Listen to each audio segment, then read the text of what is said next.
우리의 신앙생활 속에서 빼놓을 수 없는 것, 없어서는 안 될 것은 바로 기도죠. 기도는 영적인 호흡이라고도 하고 기도는 하나님과의 대화라고도 말합니다. 하나님과의 대화라고 하는 것은 하나님과 교제한다고도 말할 수 있는 건데, 기도가 없는 신앙생활은 영적인 호흡이 멈추었다, 영적으로 죽었거나 병들었다는 이유고 원인이고, 또 하나님과의 교제가 끊어졌다라고도 말할 수 있는 게 바로 기도하지 않는 겁니다. 여러분들처럼 날마다 새벽마다 나오셔서 기도하는 것은 영적으로 깨어 있다는 거고, 또 하나님과 늘 교제하면서 가까이 하면서 산다는 하나의 증거죠. 기도 생활이라는 것이. 이렇게 우리의 기도는 너무나 중요한데, 하기 때문에 하나님께서는 말씀하실 때, 기도에 대하여 말씀하실 때 보면 쉬지 말고 기도를 해라, 또 항상 기도해라 라고 하는 이 기도는 멈추어져서는 안 될 것을 말씀하고 있습니다. 고난당하는 자가 있느냐? 저는 기도할 것이요, 고난 중에도 기도해야 될 것을 말하고 있고, 또 범사가 형통하고 잘 될 때에도 하나님 앞에 감사로 제사를 드린다고 말할 때 예배를 말하지만 그 속엔 기도가 있잖아요. 그러니까 범사가 잘 될 때도 기도, 힘들고 어려워도 기도, 항상 기도해야 된다는 것입니다. 그렇게 기도할 때 하나님은 그 기도하는 모습을 기뻐하는 거예요. 그러니까 기도 속에는 뭐가 들어있냐면 우리의 믿음이라는 게 들어있잖아요. 내가 하나님 앞에 기도하는 거니까 하나님과의 관계도 있고, 그 관계 속에는 믿음이라는 게 있고, 믿음 안에는 소망이 있고, 응답에 대한 기대감, 소망이 있고, 그러니까 이러한 중심이 우리에게 있기 때문에 하나님은 우리의 기도를 기쁘게 받으시는 거예요. 그 기뻐하시는 중에 또 응답도 하시는 것이고, 그래서 우리는 하나님의 은혜 안에 살고 하나님이 주시는 복을 누리며 살려면 방법 없어 기도하는 것밖에는. 오늘도 말씀 속에 보면 18절에 모든 기도와 간구를 하되, 기도를 어떻게 해야 될 것인가를 말씀하는데, 먼저 항상이라는 말씀을 하고 있어요. 항상 기도해야 된다는 거예요. 우리가, 여러분 앞에도 말한 것처럼 기도는 멈추어서는 안 되는 것이다. 항상 해야 된다. 다니엘 같은 경우는 기도하면 죽인다잖아, 사자굴에 던져서. 그런데도 기도를 멈추지 않았잖아요. 왕이 조서에 도장을 찍은 것을 알고도 예루살렘을 향하여 창문을 열고 보란듯이 기도했다는 거예요. 예수님도 습관을 좇아 감람산에 올라가 기도하셨다고 했고, 사도 베드로와 요한이, 야고보가 예수님 기도할 때 겟세마네 동산에 함께 올라가 기도하고, 기도 생활이 계속 이어졌다는 것이거든요. 제9시 시간에 기도하러 성전에 올라갔다 하고, 이런 기도할 때에 하나님의 놀라운 역사가 일어났던 것을 성경은 수없이 많은 곳에 기록을 하고 있지 않습니까? 여러분들도 항상 기도하셔야 되고, 근데 기도하되 어떻게 기도하느냐? 성령 안에서 기도하고 라고 말씀합니다. 우리의 기도가 성령 안에서 할 때, 즉 성령이 도우심, 성령의 감동을 따라 기도할 때 그 기도가 능력 있는 기도가 되는 거예요. 예수님도 겟세마네 동산에서 기도하실 때 주의 사자가 와서 그의 기도를 돕더라 그러시잖아요. 그러니까 성령 안에서 성령의 은혜를, 능력을 힘입고 기도할 때 그 기도가 하나님이 들으시기에 합당한 기도가 우리의 입술에 담겨지게 되고, 왜? 성령이 주시는 마음으로, 감동으로 기도하니까. 그리고 또 사단의 모든 회방을 막아낼 수 있는 기도가 되고요. 그래서 여러분에게 기도할 때 하늘의 보좌를 움직일 만한 기도를 하자라는 말씀을 제가 금요철 예배 때 주로 많이 드리잖아요. 하늘의 보좌를 움직인다는 건, 제가 그 말을 하게 된 동기가 뭐냐면,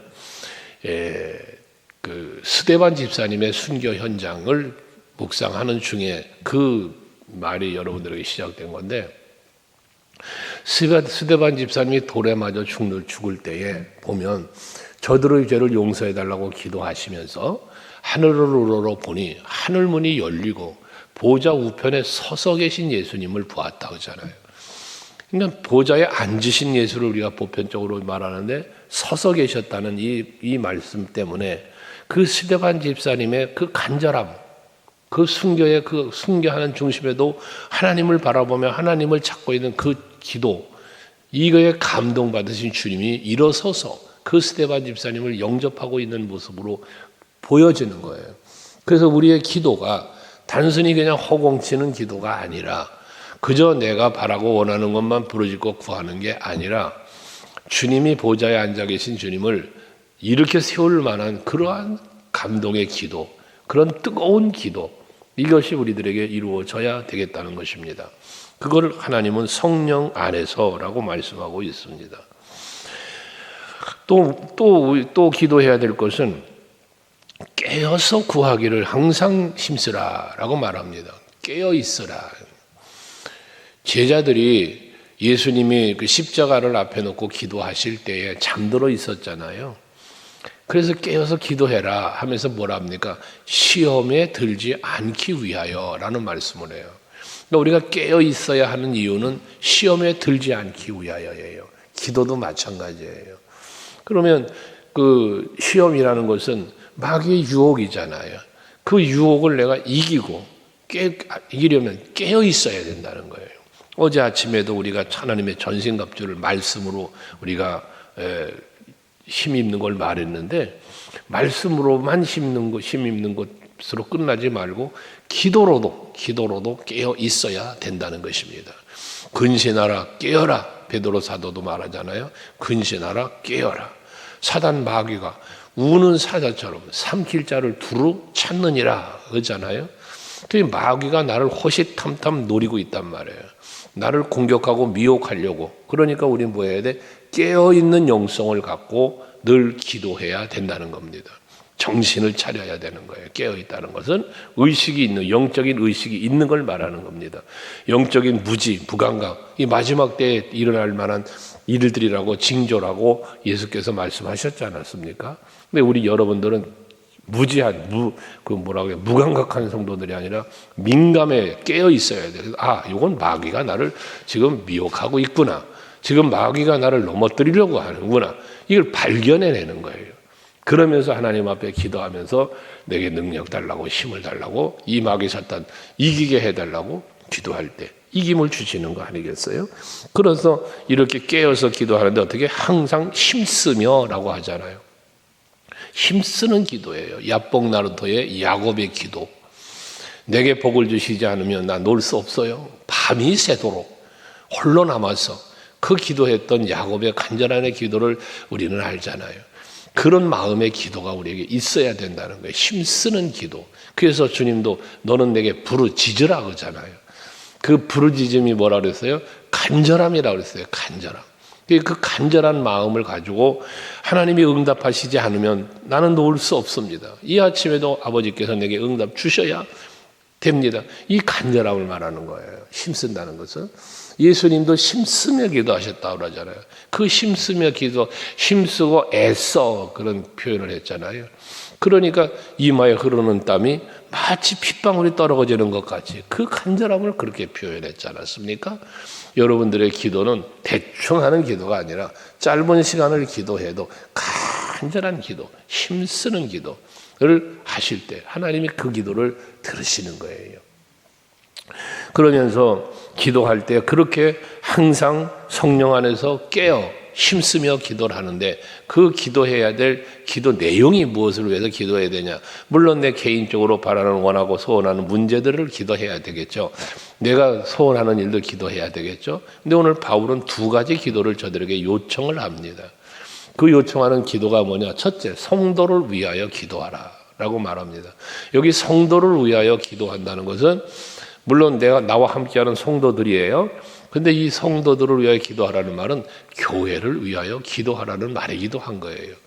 여러분들이 늘 기도의 제목을 삼으실 때에 나 개인을 위한 기도만이 아니라 그리스도의 몸된 이 교회를 위하여 기도하는 여러분이 되셔야 돼요. 그래서 교회를 위해서 기도할 때에 항상 주의 종들을 위해서 기도하고 교역자들 다 위해서 기도하고 또 각 재직들을 위해서 기도하고 또 각 기관이나 구역이나 이런 또 다음 세대들을 향한 교육부서에 위한 기도 꼭 하자고 그러잖아요. 제가 이런 기도가 여러분에게 꼭 그리스도의 몸된 교회를 위한 기도가 여러분에게 있어야 돼요. 성도들을 향한 기도가. 그 다음에 기도는 무슨 기도냐? 19절에 보면 또 나를 위하여 구할 것은 바울로 자신을 위해서 기도해 달라는데 이건 바울이라고 하는 한 인물을 놓고 기도하는 게 아니라 그를 놓고만 기도하는 게 아니라 무슨 기도냐? 주의 종을 위해서 기도해야 될 것은 무엇을 위해서 기도하라 그랬어요?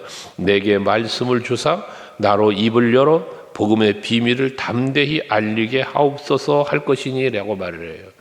그러니까 사도 바울의 사명이 무엇입니까? 복음을 전하는 사명이 그에게 주어졌잖아요. 그러니 이 주어진 사명을 잘 감당할 수 있도록 복음을 위하여 기도하라는 겁니다. 복음이 전파되고 그 복음으로 말미암아 영혼을 살리고 하나님의 나라가 확장이 되고 이걸 기도하라는 거예요. 교회의 본질에 대해서 여러분에게 간혹 말씀드렸죠. 교회가 해야 될 일이 뭐냐? 여러 가지 일을 하죠. 그러나 핵심적인 두 가지 일은 영혼 살리는 일을 하는 거예요. 이게 교회를 든든하게 세워가는 이 힘이 되는 거예요. 영혼 구원. 그래서 전도하는 거예요. 영혼 구원을 위해서.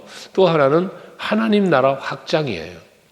우리 교회가 하나님의 나라의 모형이 되어야 돼요.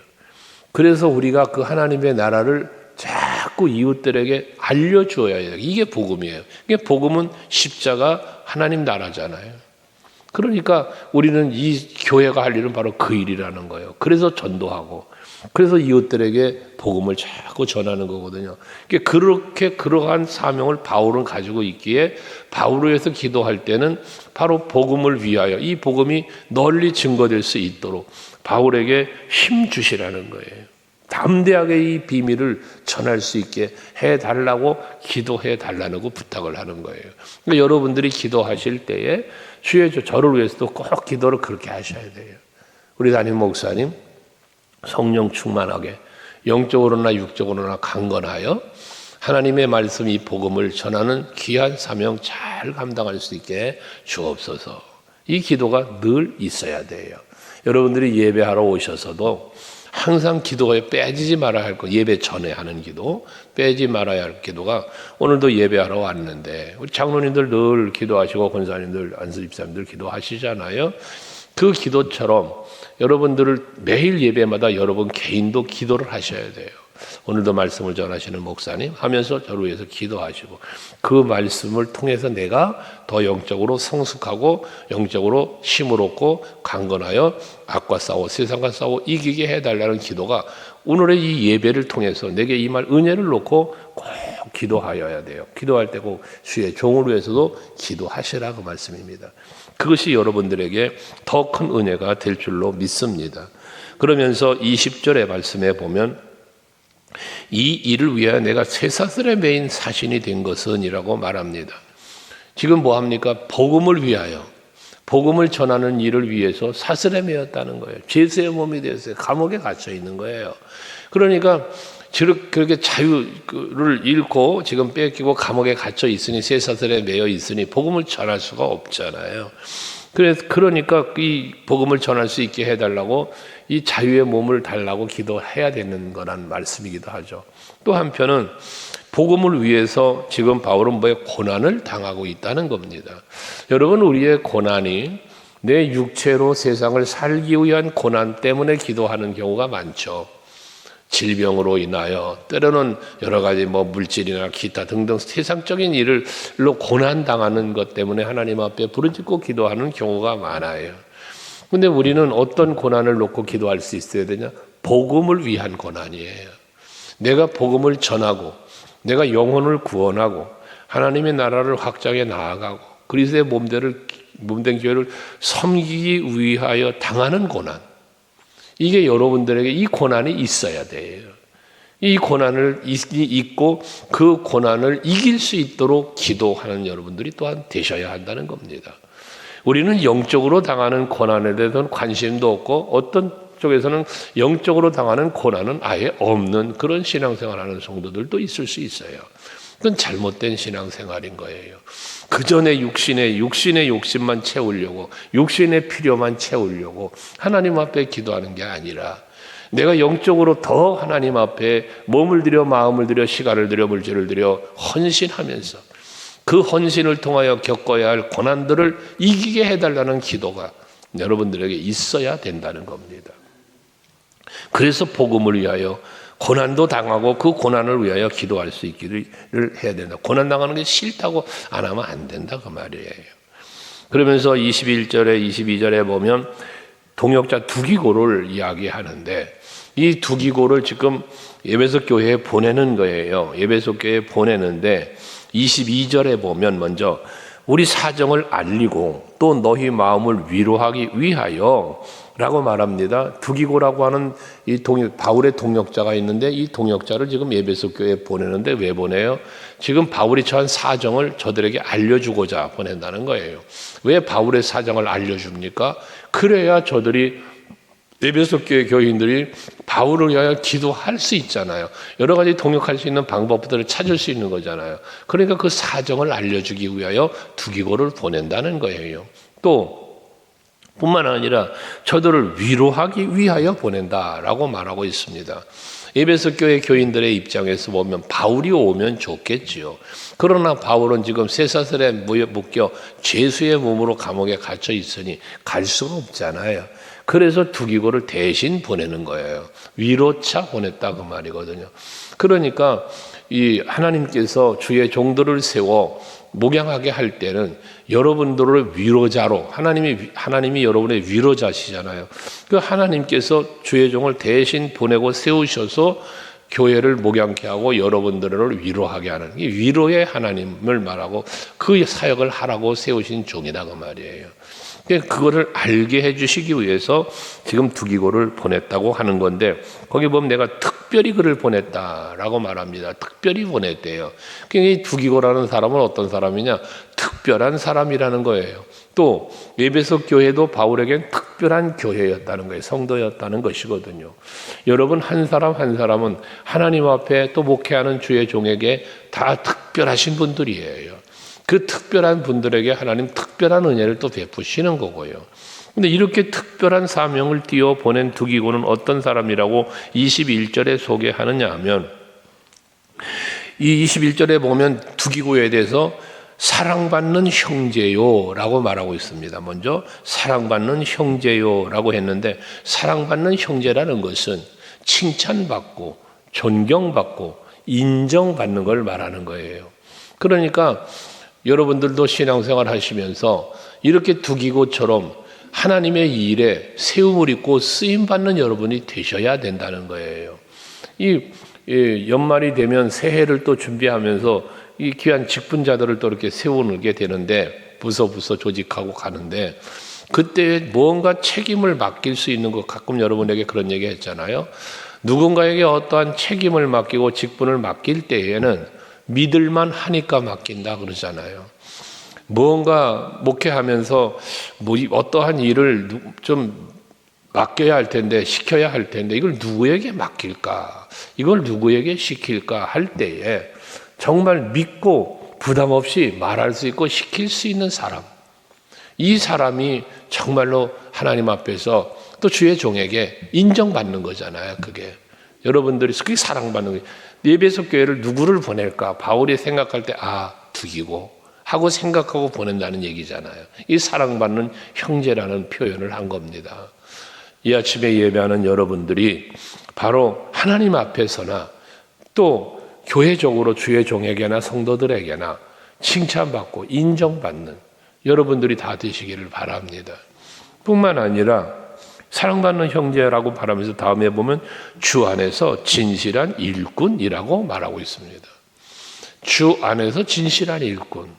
그러니까 두기고는 세상적 관점에서만 칭찬받고 인정받고 사랑받는 게 아니라 주 안에서 복음 안에서 말씀 안에서 앞에 말한 기도로 말할 때 성령 안에서 이렇게 진실한 사람이었다는 거예요.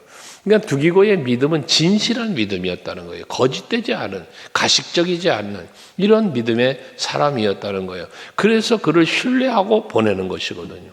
여러분들의 믿음도 진실한 믿음이셔야 돼요. 사랑을 해도 진실한 사랑을 해야 돼요. 우리는 언제나 정직과 진실함은 항상 하나님 앞에서나 사람 앞에서나 꼭 소중한 거예요. 그게 다윗도 내게 정직한 영을 달라잖아요. 정한 마음, 정직한 영. 여러분, 그게 우리에게 꼭 필요한 거예요.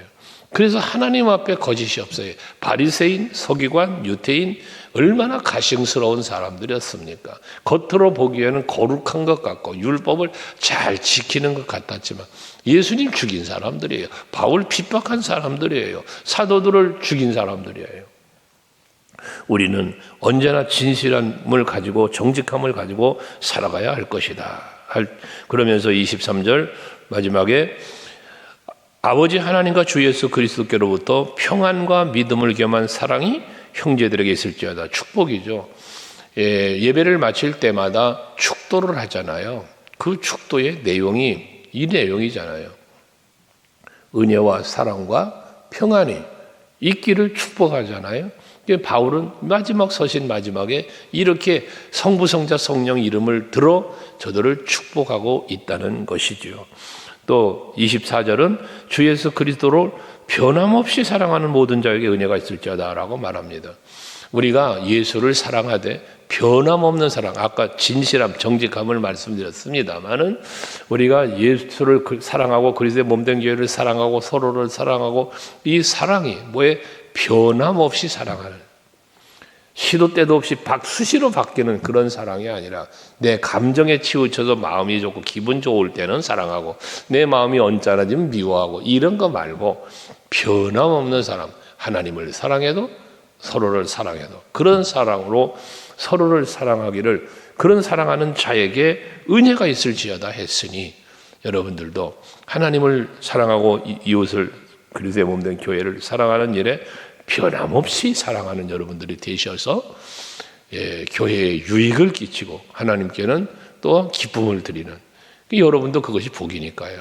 오늘도 하루를 그렇게 살아갈 수 있기를 주의 이름으로 축원합니다. 기도하시겠습니다.